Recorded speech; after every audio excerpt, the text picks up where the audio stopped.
Hello, on behalf of Oracle University, I would like to welcome you to this course, Oracle Cloud Infrastructure for Azure Architects.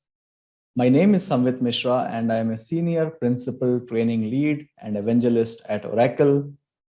This course is designed for Azure Architects who would like to quickly ramp up to OCI.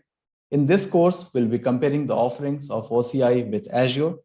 The concepts are covered at a high level, and for deep dive, I would request you to check our Foundations, Associate, and Professional courses. We will be covering 9 modules. We'll start with a discussion on global infrastructure, followed by identity and access management, networking, compute, storage, databases, security, application services, and lastly, monitoring and observability. I hope you are as excited as I am. So welcome once again, and let's get started.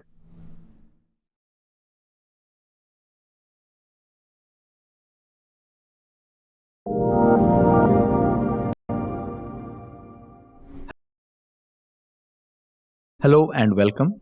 In this lesson, we will introduce you to OCI Global Infrastructure, and we will also talk about how the architecture can be compared to that of Microsoft Azure. So let's get started. Let's first do a quick side-by-side comparison of the global infrastructure of both Azure and OCI, and then we will have a look at the detailed architectural differences. Both Azure and OCI have a localized geographic area. By localized geographic area, we mean it's a cluster of data centers. Azure calls it region, and OCI also calls it region. Now that you have a physical location, inside that physical location, there is a concept of independent and isolated data centers. Azure calls it availability zone, and Oracle Cloud Infrastructure call it availability domain. Now inside a data center, there is a concept of hardware grouping. Microsoft Azure calls it availability set, that is implemented using fault domains and update domains. Oracle Cloud Infrastructure call it fault domain. Now let's reinforce the concepts visually. As we discussed, these regions, they are nothing but localized geographic area, and these regions have one or more availability domains. Now this availability domain is a collection of one or more fault-tolerant and isolated data centers. You see here in this diagram, this is a region, and inside the region, there are 3 availability domains. Now the point that you need to understand is these 3 availability domains are connected to each other by a low latency and high bandwidth network, right? So you see here, there's a region and there are 3 availability domains. Now there is a concept of fault domain. So it is a grouping of hardware within an availability domain. And why would we do that? The point is to provide anti-affinity. Now think of these fault domains like a logical data center. In OCI, one availability domain will always have 3 fault domains. Now let's look at each of these constructs in detail. Let's first talk about Azure. As we discussed, a region is a collection of data centers. In Azure, there is a concept of region pairing. That means each region is paired with another region in the same geography. Now think of geography as a collection of regions that preserves data residency. And there is one critical difference when it comes to selecting a region in OCI and Azure. In Azure, while you are creating a resource, you go ahead and select a region. For example, you want to create a storage account. While creating a storage account, you will go ahead and select a region, right? This behavior is different in OCI, and we'll talk about it. So in OCI, a region is a collection of one or more availability domains, as we discussed. It's basically a localized geographic area. In OCI, there is also a concept of home region. So what is this home region? Now think of this home region as a region where the IAM resources are defined. So basically, when you sign up for Oracle Cloud Infrastructure, Oracle creates a tenancy for you in one region. That region is known as home region. Now there can be a couple of questions coming to your mind, like if my IAM resources are defined in one region, what happens if I subscribe to other regions? Well, if you subscribe to other regions, IAM resources will be available in the new region. However, the master definition is still going to reside in your home region. Now the second question is, can I subscribe to as many regions as I wish to? The answer is yes. You basically use the functionality of region management to subscribe to other regions. There is also a concept of realm. So think of this realm as a logical collection of regions, and the regions that are inside these realms, they do not share data with the regions that are in a different realm, right? So you can think of this realm as isolated from each other, and it's basically a logical collection of regions. All right, now let's talk about the next construct. In Azure, availability zones are physically separate locations within each Azure region that are tolerant to local failures. Now, within each availability zone, there are one or more data centers that are equipped with independent power, cooling, and networking. So the idea is, if one availability zone goes down, it does not affect the other availability zone. So that is about Azure. In OCI, as we discussed, there is a concept of availability domains that is basically one or more fault-tolerant and isolated data centers located within a region. And the whole idea of having an availability domain is the fact that they are very unlikely to fail simultaneously. And we also discussed that these availability domains, they are connected to each other using a low latency and a high bandwidth network. And these availability domains, they do not share any infrastructure like power or cooling or the internal availability domain network. So what it means is, if there is a failure at one availability domain, it is unlikely to impact the availability of the others within the same region, right? Now let's talk about the final construct, that is availability sets in Azure and fault domains in Oracle Cloud Infrastructure. Now in Azure, there is a concept of availability set that apply to virtual machines only. Now what is this availability set? You can think of it like a logical grouping of virtual machines. Now whenever you are creating a virtual machine in Azure, it is going to be associated with an availability set. And what is this availability set? Well, it's a collection of fault domain and update domain. Fault domain is basically going to define the group of VMs that are going to share a common power source, and update domain specifies a group of VMs and underlying physical hardware that can be rebooted at the same time. While configuration of this availability set, you have the option to select or configure up to 3 fault domains and 20 update domains, right? You do that while you are creating an availability set. Now things are a little bit different in OCI. There is a concept of fault domain, but unlike Azure, in OCI, each availability domain has 3 fault domains, right? And what is this fault domain all about? Just think of it like a logical data center. So basically the concept is, if there is a hardware failure, or maybe there is a hardware maintenance event that is going to affect one fault domain, it is not basically going to affect instances in the other fault domain. And again, just to reinforce, just keep in mind that in OCI, each availability domain has 3 fault domains. Now the next thing is, how do you control the placement of your instances? Well, while you are launching the instances, or maybe you are launching a database, you can select the fault domains during the launch time. So to wrap up, in this lesson, we discussed OCI global infrastructure and also talked about how the architecture can be compared to that of Microsoft Azure. I hope you found this lesson useful. Thanks for watching.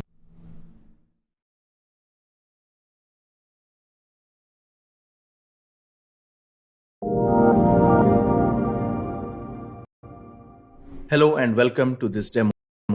As you can see here, I am inside the OCI console by visiting cloud.oracle.com.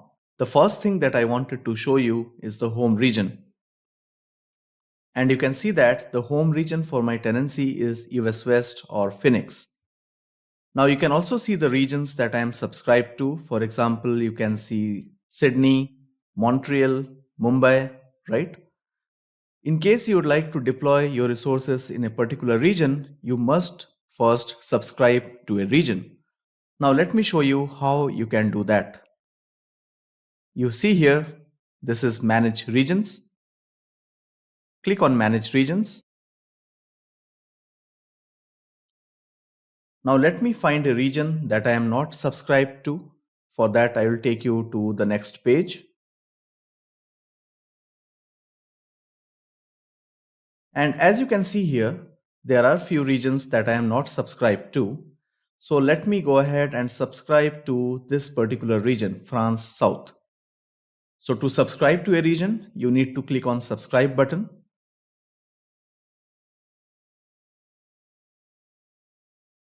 So this operation will take some time, and in a matter of minutes, you will be able to deploy your resources in France South region.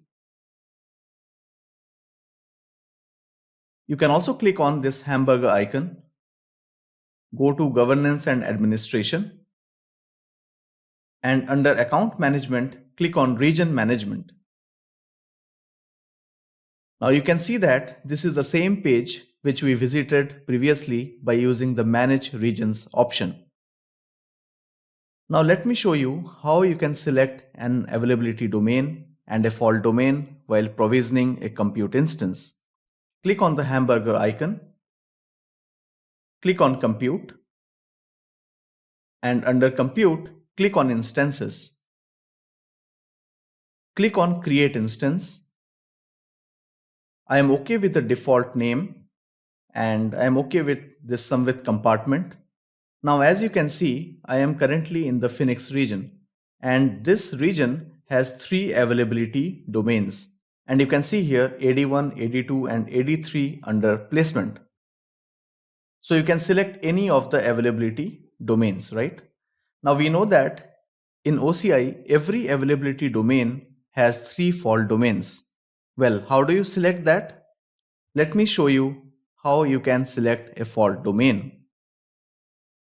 Click on this Show Advanced Options, and if you scroll down, you will see the option for the fault domain. Now you may select a fault domain or let Oracle choose the best fault domain for you, right? So for example, you can select fault domain 1. So this is how you select your availability domain and your fault domain.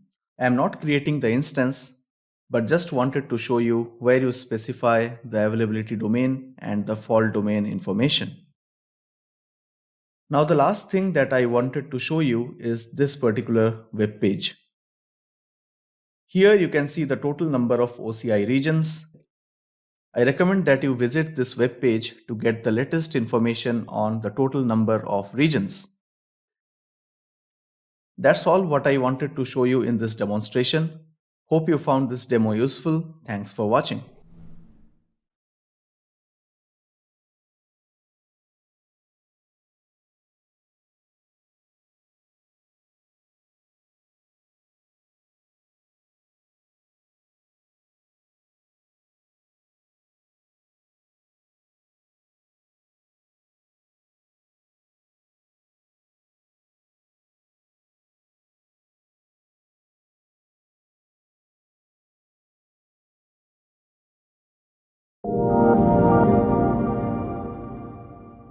Hello and welcome. In this lesson, we will introduce you to OCI Identity and Access Management, and we will talk about how the concepts can be compared to that of Microsoft Azure. So let's get started. Let's first do a quick side-by-side comparison of the IAM concepts of both Azure and OCI, and then we will have a look at the detailed differences. Now, when you are getting started with Azure services, you create something that is known as an Azure account. Similarly, when you sign up for Oracle Cloud Infrastructure, Oracle creates a tenancy for you. In Azure, the authentication capabilities are provided by Azure Active Directory, and in OCI, it is provided by the Identity and Access Management Service. From an authorization standpoint, Azure has role-based access controls and OCI has policies. When it comes to organization of resources, Azure has resource group and OCI has compartments. Now, both Azure and OCI allow you to add metadata to your resources in the form of tags. OCI supports free-form as well as defined tags. In the tenancy and subscription space, Azure has services like Azure Active Directory that can be used to create a new tenant, and there is also a concept of management groups that is used for managing subscriptions at scale. OCI has the concept of organization management. Now, in this organization management, you can create new tenancies or you can link existing tenancies to be grouped under a single organization umbrella. Now, let's have a look at the OCI identity concepts. And as you can see, there are several constructs here. Let's first start with user. Now, what is an user? Think of this user as an individual or a system that is going to manage an OCI resource. Now, the second construct is group. Think of this group as a collection of users who all need same type of access. For example, there can be a set of users who would like to manage storage resources, right? So you can basically group those users into a group. Now, there is also a concept of policies. In OCI, the authorization is taken care by policies and it is written in human readable format. There's also a concept of compartment, just like resource group in Azure. Compartment is a collection of related resources. Whenever you sign up for OCI, you basically get a tenancy, and that tenancy is also sometimes referred to as the root compartment. Now, there is a concept of resource. Think of this resource as cloud object. If I talk about OCI, a virtual cloud network can be a resource. A compute instance can be a resource, right? An object storage can be a resource. Then there is a concept of principal. Principal can be either IAM users or they can also be resource principals. Then there is an interesting concept that is known as dynamic group. Now, this dynamic group is different than the dynamic group that is there in Azure. What happens in this dynamic group is you define a rule, and based on that, the membership can change dynamically. But the difference is this dynamic group contains resources like compute instances that is going to act like a principal actor. Now, there is something known as federation. Basically, you can go ahead and federate Oracle Cloud Infrastructure with an identity provider. Now, when you configure that, the management of users and groups is done in the identity provider. And there is also a concept of network sources. Think of this network sources as a group of IP addresses. Now, after you create a network source, you can basically use policies to restrict access to only the requests that are originating from a specific network source. Now, these are some of the OCI identity concepts. In the next lesson, we are going to look at some of these constructs in detail. I hope you found this lesson useful. Thanks for watching.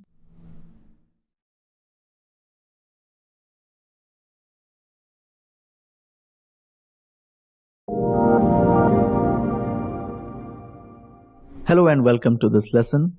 Now let's discuss Azure account and OCI tenancy.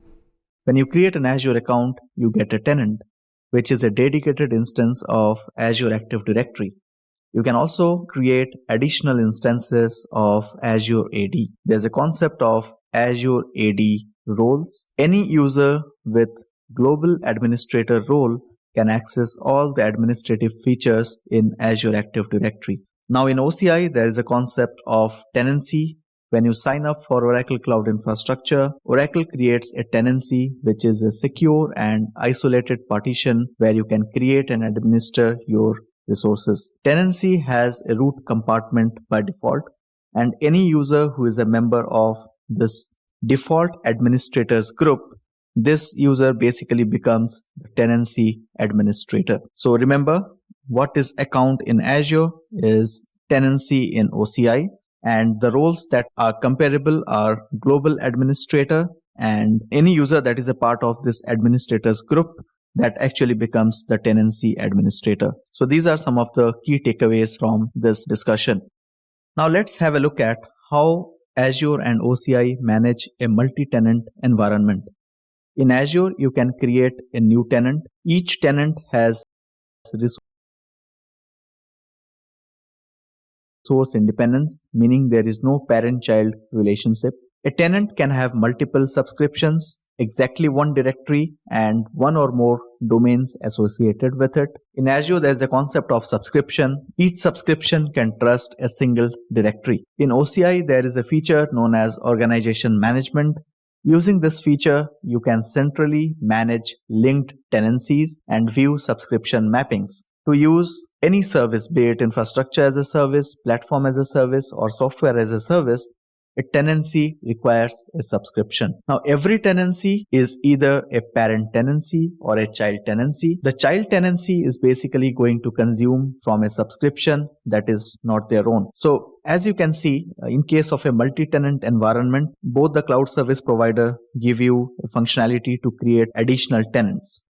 Now, let's have a look at authentication. In Azure, there is Azure Active Directory. You can go ahead and enable security defaults in the Azure Active Directory free tier. With security defaults, all users are going to be enabled for multi-factor authentication using the Microsoft Authenticator app. However, there is no ability to use text message or a phone verification. Now, depending on the edition that you opt for, you get certain features. Now, there is also a feature of service principal and managed identity.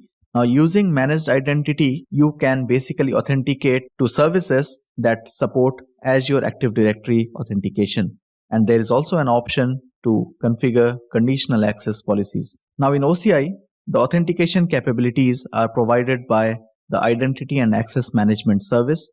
And when you create a user in OCI, there are several types of credentials that you need to manage. The first is username and password. This basically is used for signing into the console. Remember, the federated users sign in through their own identity provider. The second option is API signing key. This basically is in a PEM format and is used for sending API requests which require authentication. And the third type is auth token. This is basically used to authenticate with third-party APIs. This IAM service also supports two-factor authentication using a password that is the first factor and a device that can generate a time-based one-time password. So think of it like a second factor. There is also a concept of instance principals or dynamic groups. So what basically happens here is you define a rule, and based on that, the membership can change dynamically. Now, this dynamic group contains resources like compute instances that act as principal actors. And you also have the option to configure network sources and password settings. You can do that via the authentication settings option. Now let's have a look at authorization. Now you need to pay attention here because the way authorization happens in Azure and OCI is a bit different. In Microsoft Azure, there is a concept of roles, and there are basically two different types of roles. One is Azure Active Directory role that is used to manage the tenant, and then the second type of role is Azure RBAC roles. So you can think of this RBAC roles like the resource roles that basically manages access to resources. Now Azure AD roles are typically used to manage Azure Active Directory objects. As you can see here, the scope is tenant. And some of the examples of Azure Active Directory roles are Global Administrator and User Administrator. Azure RBAC roles are basically resource roles that can manage access to Azure resources, and the scope can be specified at multiple levels. In OCI, the authorization is taken care by identity and access management policies. So by default, the users are not allowed to perform any action. And one other important thing is policies cannot be attached to users, right? So in OCI, policies are attached to groups, and basically using policies, we can specify which group can access which resources and at what level. Another thing to note here is that the policies can be attached to either a compartment or the tenancy. So in the next lesson, we are going to continue our discussion on identity and access management. I hope you found this lesson useful. Thanks for watching.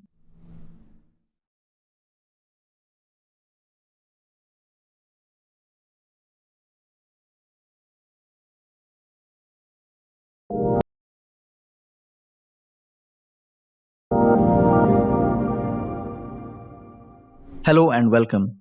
So let's continue our discussion on the Identity and Access Management Service. As we discussed in the previous slide, a principal is an IAM entity that is allowed to interact with the OCI resources. As you can see here, principals can be IAM users and they can be resource principals or instance principals. And you basically have a group that is a collection of users who all need the same type of access to a particular set of resources.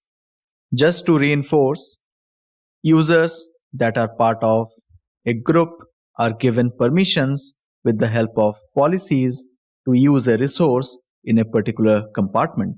So basically we have seen that in OCI, the authorization is provided with the help of IAM policies.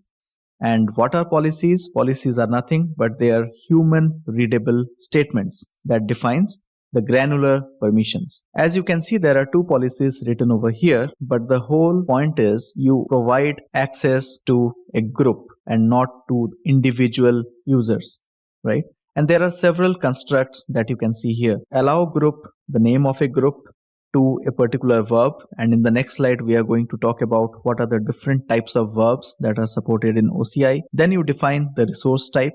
It can be an individual resource type, it can also be an aggregated resource type. And then another thing that you need to understand is policies can be attached to either a compartment or the tenancy. Now where you attach it controls who can then modify it or delete it. If we further explore, we will see that Oracle is going to define the possible verbs, right? You see inspect, read, use, and manage. So there are 4 possible verb types that you can use here while writing a policy. And this resource type, it can either be individual resource type or it can be aggregate resource type. Individual resource type means it can be a VCN, and aggregate resource type means it can be the entire virtual network family. Basically, this verb is going to grant you a certain level of access. Now, when you join the type of access to a particular resource type in a policy, you basically give this group access to a specific set of permissions and API operations. You can also write advanced policies with the help of conditions. Now let's have a look at how related resources are grouped in Azure and OCI. In Azure, a resource group is a container that holds related resources for an Azure solution. Resource group can have different types of resources from different regions. Each resource can exist in only one resource group. You cannot rename the resource group and you cannot nest the resource group. And when you delete the resource group, all the resources that are part of the resource group are automatically deleted. In OCI, there is a concept of compartment. So think of this compartment like a container for grouping related resources together. Basically, when you use compartment, it allows you to organize and control access to your resources. Each resource belongs to a single compartment, and a compartment, unlike a resource group, can have subcompartments that can be up to 6 levels deep. Compartments are also global, like resource group, and they can also span multiple regions. Now, when your tenancy is provisioned, there is a root compartment that is created for you. And this root compartment is going to hold all your cloud resource. Now, as you can see in this architecture, under this root compartment or the tenancy, you can go ahead and create your own compartments. Like I have created two compartments, compartment network and compartment storage. In this network compartment, there are network resources, and in the storage compartment, there are storage resources. So you can create compartments under this root compartment to organize your cloud resources in a way that aligns with your resource management goals. So it's a collection of related resources. You basically can isolate and control access. Basically, the root compartment holds all the cloud resources. But what is the best practice? The best practice is to create dedicated compartments to isolate resources. We have already discussed in the previous slide that each resource can belong to a single compartment. For example, this virtual machine, if it belongs to compartment A, then it cannot belong to compartment B, right? And as you can see here, you can define access to a compartment using groups and policies. We have already discussed this concept. Compartments are tenancy-wide across regions. When you create a compartment, it is available in all the regions that your tenancy is subscribed to, and resources from multiple regions can be in the same compartment, right? So you see here instance X belongs to a region and instance Y belongs to another region, but they are in the same compartment. We have also discussed that compartment can have child compartments. Remember, in Azure, the resource group cannot be nested, whereas in OCI, compartments can be nested. So the compartments can have child compartments or subcompartments that can nest 6 levels deep. Alright, this wraps up our discussion on the identity and access management concepts. So in this series of lessons, we talked about how the concepts can be compared to that of Microsoft Azure. I hope you found this lesson useful. Thanks for watching.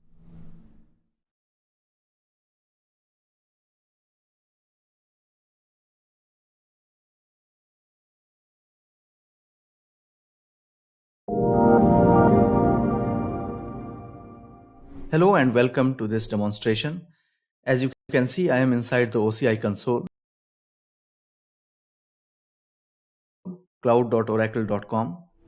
Let me show you a couple of things. If you click on this profile thing, you can see two things here. One is the tenancy, and then you see the logged in user details. Now I want you to click on this hamburger, click on identity and security, click on identity. You can see the different IAM constructs over here. For example, users, groups, policies, compartments, right? So let me click on the user that I have logged in with. And if I scroll down, you can see that this user is a member of this administrators group. Now, any user who is a member of this administrators group becomes the tenancy administrator. So I just wanted you to please make a note of this. The second thing that I want to show you is with respect to the compartment. Click on the hamburger, go to identity and security, click on identity, click on compartments. And as you can see here, there is a root compartment for the tenancy, and there are also other child compartments. So if I click on this root compartment, you can see that for this root compartment, there are different child compartments, right? So you can see different compartments over here. Now, how do I create a compartment? Let me quickly show you that. Click on create compartment. Provide a name for the compartment.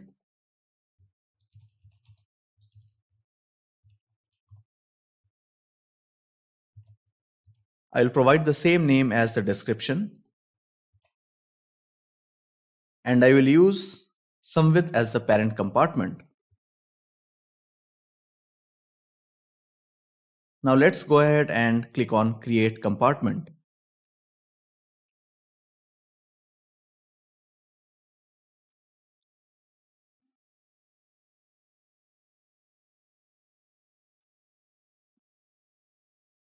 Now, as you can see here, I am inside the Samvit compartment and I can see that this is currently the compartment that I created as the child compartment. So this is what I just created.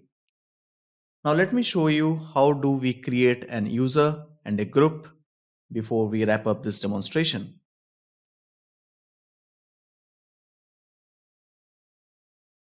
Let me click on users, click on create user.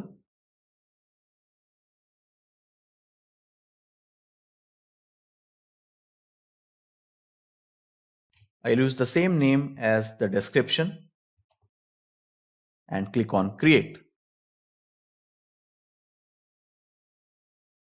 Right? So you see that this is how you can create your user, you can create or reset your password. So let me go ahead and just copy this password so that I can show you how I can log in using this particular user. Now let me also go ahead and show you how do we create a group under this identity service. Click on groups, click on create group.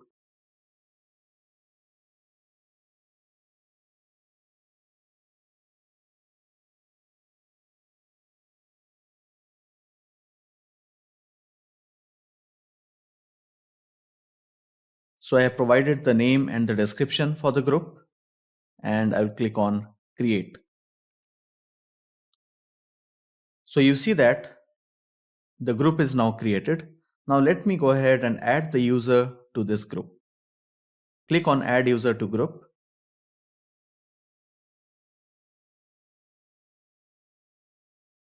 So this is the demo user that I created as Samvit demo user. So let me select that and click on add.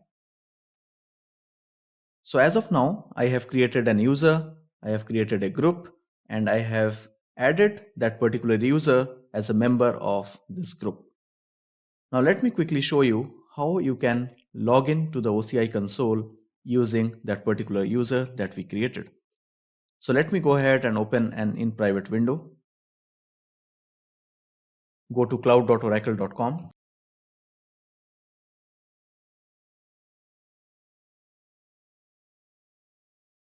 Provide the cloud account name.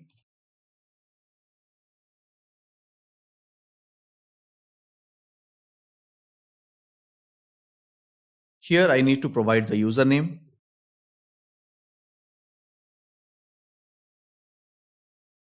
And then I have copied the credentials. So I'll just provide that. Now the first time it is going to ask you to change the password. Let me quickly do that.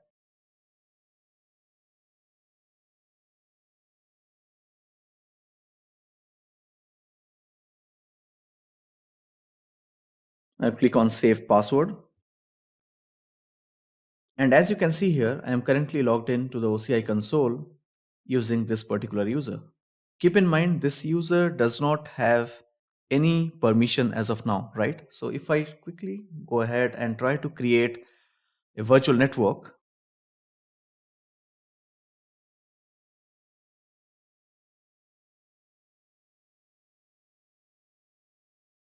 you see the authorization is failed or the requested resource not found, right? So if I try to create a VCN,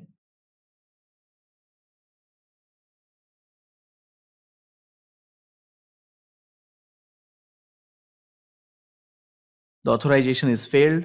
That means I am currently not authorized to create a virtual cloud network. Now in the next demonstration, I will show you how you can assign a policy to the group that this user belongs to, after which the user will be able to create a virtual cloud network. I hope you found this demo useful. Thanks for watching.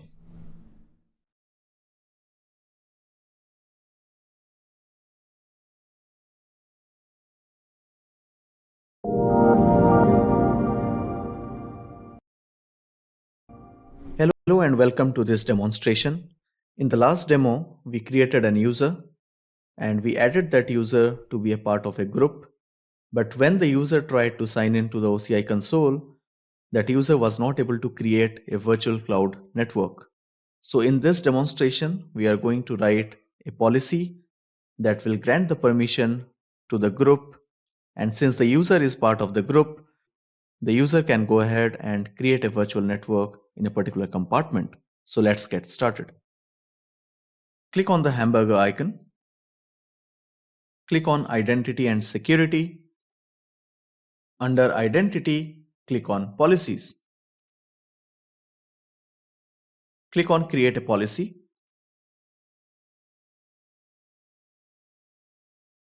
I will just give it a name. And I'll use the same as the description. Now this is where you specify where you are going to apply that policy. So you can specify either the root compartment, that is also the tenancy, or you can specify any particular compartment. So in this scenario, I am using SumWith compartment. The next thing is the policy builder. So there are two options when it comes to creating policies. You can use the policy builder or you can use the manual editor. So if you use the manual editor, you can simply write the policy statements here, right? And you can see the example over here, allow group name to verb, resource type in compartment. Let me quickly show you the policy builder thing. So if I click on the policy use cases, let me select network management. And then you can see the common policy templates. So let me click here. And I can go for this option, let network admins manage a cloud network. So let me click this. Now it is asking you to select a group. Let me select this group because this is the group that we created, OCI demo group 2. And let me select a location.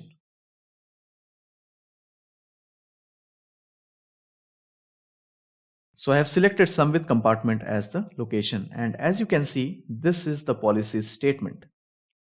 Allow group name, in our case it is OCI demo group 2, to manage virtual network family in compartment SumWith, right? Remember, we are granting the permission to this particular group in compartment SumWith.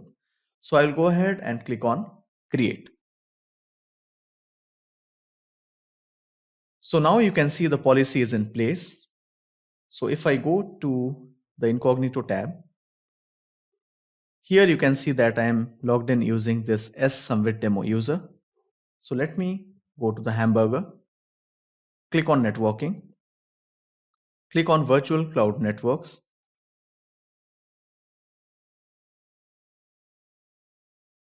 And as you can see here, I am currently in compartment SumWith. So I can click on create VCN, give it a name.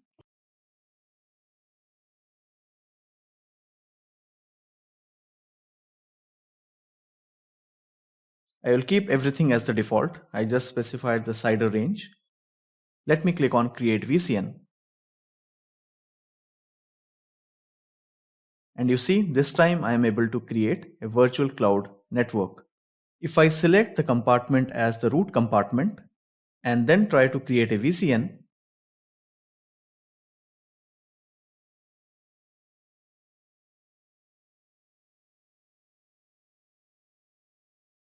you see that the authorization is failed. And why this is so? Because if you look at the policy statement, we specified this particular compartment.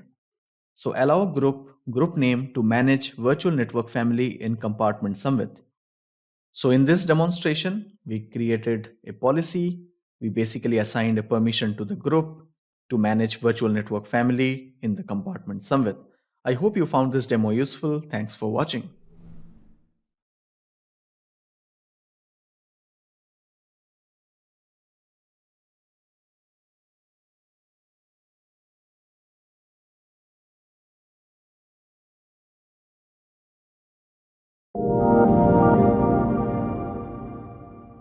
Hello and welcome. In this lesson, we will introduce you to OCI networking by highlighting the similarities and differences with Microsoft Azure networking offerings.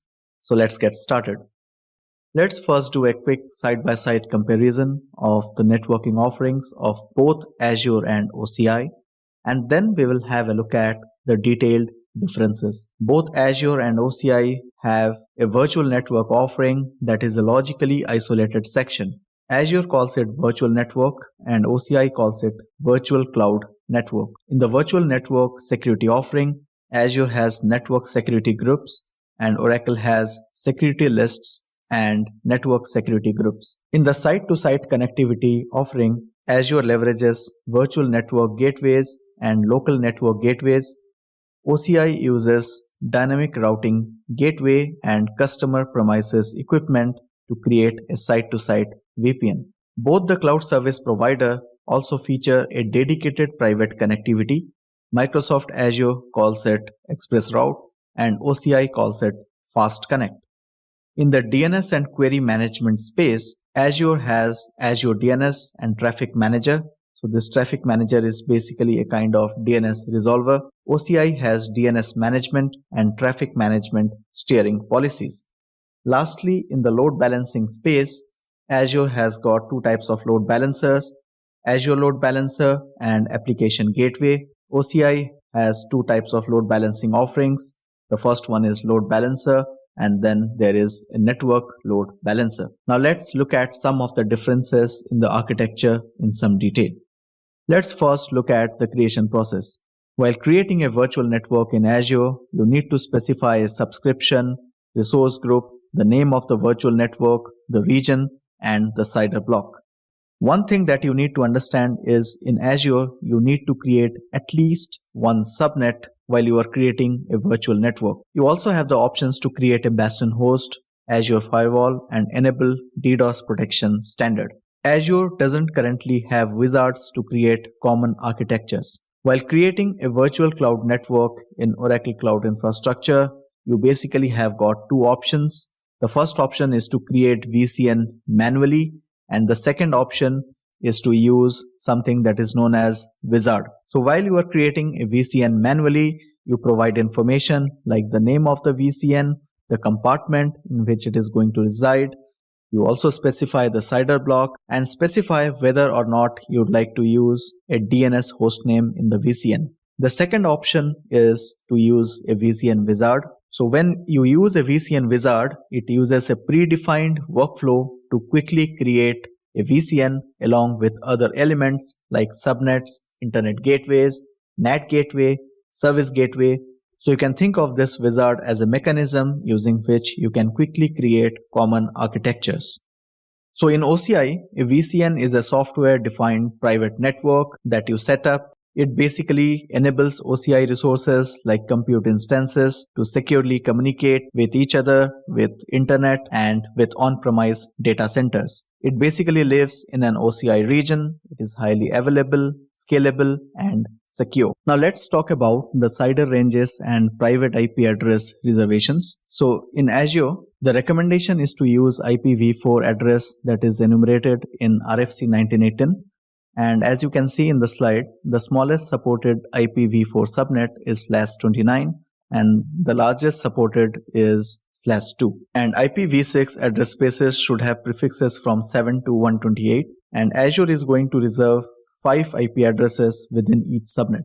So the first 4 and the last address of the subnet is going to be reserved. Now in OCI, the allowed VCN size range is /16 to /30, and if enabled for IPv6, Oracle is going to allocate a /56 CIDR block to the VCN. Unlike Azure, the first 2 IP addresses and the last IP address in each subnet is going to be reserved. So that means a total of 3 IP addresses are going to be reserved. And the maximum number of private IPs that you can create within the VCN is 64,000. Now in this architecture, as you can see, address space is a range of IP addresses that you assign to a virtual cloud network.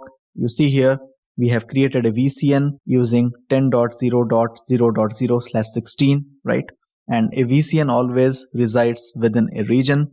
And inside the VCN, we have divided this range into 2 smaller ranges. So basically, we have created 2 different subnets. One is public subnet and the other one is private subnet. Now every resource that is connected to this VCN will get its own unique private IP address. For example, if this web server is deployed inside a public subnet, it will get a private IP address. Similarly, if there is a database server that is deployed inside this private subnet, it will have its own private IP address. Now let's talk about subnet architecture. While creating a subnet in Azure, you specify the name of a subnet and its address range. In Azure, there is no concept of public or private subnet, and any resource that is connected to the VNet is going to have access to the internet by default. In OCI, while creating a subnet, you need to specify the type of a subnet, and there are two types. The first is regional, the second is availability domain specific. Now in regional subnet, the instances can be created in any availability domain in the region, and this is the recommended option as it provides high availability. And the second type is availability domain specific subnet, and instances in this subnet can only be created in a single availability domain in the region. So basically there is also a concept of subnet access type, where you can either create a private subnet and a public subnet. Private subnet is going to prohibit public IP addresses for instances in the subnet, and public subnet is going to allow public IP addresses for instances that are deployed in that particular subnet. And as we discussed in the last slide, you can see that this is an Oracle Cloud region. There are 3 availability domains, right? There is a VCN that is spanning all the 3 availability domains, and then there are 3 subnets: subnet A, subnet B, and subnet C. These subnets are availability domain specific subnets, while there is another subnet that is subnet D, and this subnet D is a regional subnet. Why? Because it is spanning all the 3 availability domains. So in the next lesson, we are going to continue our discussion on OCI networking. I hope you found this lesson useful. Thanks for watching.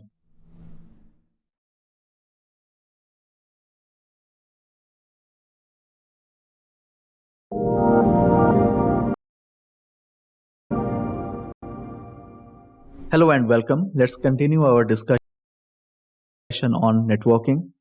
Let's talk about gateways. In Azure, there is no concept of internet gateway and local peering gateway. There are 2 types of gateways. The first is NAT gateway, and then there is virtual network gateway. This NAT gateway facilitates outbound connectivity without a load balancer or public IP address. And this virtual network gateway, it comes in 2 flavors. The first is for the VPN gateway, and the second flavor is with respect to express route gateway. Now both the gateways require a dedicated gateway subnet. Remember, this architecture is quite different as compared to Oracle Cloud Infrastructure, and that is the reason why I am paying special emphasis on this. There is also a concept of service endpoints and private endpoints, using which you can allow the traffic to specific Azure resources, for example storage account, from inside a virtual network over Azure Backbone network. In OCI, there are 5 types of gateway. Internet gateway, that is going to provide you a path for network traffic between your VCN and the internet. The second is NAT gateway. NAT gateways enable outbound connections to the internet but blocks inbound connections initiated from the internet. Then there is service gateway that lets resources in VCN access public OCI services such as object storage, but without using an internet or a NAT gateway. Then there is a local peering gateway. Think of it like a virtual router that lets you peer one VCN with another VCN in the same region. And then there is a concept of dynamic routing gateway. It is a virtual router that provides a path for private traffic between your VCN and your on-premises environment. And there are 2 mechanisms. The first is site-to-site VPN, and the second mechanism is Fast Connect, that is a private dedicated connectivity. We can also enable private access using a private endpoint, and services like autonomous database, streaming, data flow support private endpoint. As you can see in this architecture, there are 3 types of gateways: internet gateway, NAT gateway, and service gateway. You see here, so this is a VCN, there is a public subnet, and there is a private subnet, right? So instances in the public subnet, they can reach out to the internet using this internet gateway. And then there are instances in the private subnet that can go ahead and update the patches from the internet using this NAT gateway. So this NAT gateway it enables outbound connections to the internet, but it blocks inbound connections initiated from the internet. And then there is third type of gateway that is known as service gateway. It basically lets resources inside your VCN access public OCI services, for example, object storage, without using an internet or a NAT gateway. Now let's talk about access to on-premises network. In Azure, you can create a site-to-site VPN connection from a virtual network to the on-premises environment. You need a gateway subnet to create a VPN gateway. You also need to create a local network gateway that is going to represent the on-premise VPN device. And the bandwidth can range from 100 Mbps to 10 Gbps depending on the VPN gateway SKU. There is the second option, that is ExpressRoute, where you can create a dedicated private network fiber connections to Azure. ExpressRoute Direct provides dual 100 or 10 Gbps connectivity and supports active-active connectivity at scale. In OCI, when you set up a site-to-site VPN, you must create a customer premises equipment or CPE, which is a virtual representation of the on-premise device, and a dynamic routing gateway. Fast Connect is a connection between a customer's on-premises network and Oracle Cloud Infrastructure over a private physical network instead of the internet. And there are three different connection types. The first is Fast Connect Partner. The second is Fast Connect Direct third-party provider. And the third option is Fast Connect Direct Co-locate with Oracle. You get port speed of 1 Gbps, 10 Gbps or 100 Gbps per cross connect. Whether you are using site-to-site VPN or OCI Fast Connect private virtual circuits to connect your on-premises network and the VCN, the traffic always goes through the dynamic routing gateway. So as you can see, the mechanisms are quite similar. The names of the services are different, right? For example, Azure calls it ExpressRoute and OCI calls it Fast Connect. And as we discussed, you can see in the architecture that this dynamic routing gateway is a virtual router that provides a path for private traffic between your VCN and destinations other than the internet, right? So you can use this dynamic routing gateway to establish a connection with your on-premise network using site-to-site VPN or the Fast Connect connectivity. That is nothing but a private and dedicated connectivity. Now time to talk about routing. Azure automatically creates system routes and assigns the route to each subnet in a virtual network. For example, in case you would like to facilitate communication between the instances within the virtual network, or maybe you'd like to send some traffic to internet, or maybe route the traffic between peered virtual network, or route the traffic between your virtual network and on-premises. For that, you don't need to add any routing information. Now, one thing that you need to understand is you cannot remove the system routes, and in cases where you would like to control the routing of packets through a network virtual appliance, you can override the default routes by implementing user-defined routes. So you can create a route table and then you can add your user-defined routes. Then you can associate your route table to a subnet. That is how the routing works in Microsoft Azure. In Oracle Cloud Infrastructure or OCI, when you create a VCN, there is a default route table created with no rules. One thing that you need to note here is that you don't need any route rules to enable traffic within the VCN. That is automatically handled by the VCN local routing. In all other use cases, for example, if you'd like to send traffic to internet or maybe to on-premises network or to peered VCNs, you need to explicitly add routes in the route table. Another difference when we compare it with Azure is that for any route table that belongs to a given virtual cloud network, you cannot create a rule that is going to list the VCN CIDR or a subsection as the rule's destination. So you see here the routing works pretty differently in these two cloud service providers. In Azure, for example, you configured a peering connection. You don't need to manually add routes, but in OCI, you need to explicitly add the routes in the route table. As we discussed, VCN uses route tables to send traffic out of VCN to the internet, to the on-premises network, and to the peered virtual cloud network. Now in this architecture, you can see that there is a route table and there are two route rules. The key takeaway from this slide is specific routes take priority. We'll continue our discussion on the networking services in the next lesson. I hope you found this lesson useful. Thanks for watching.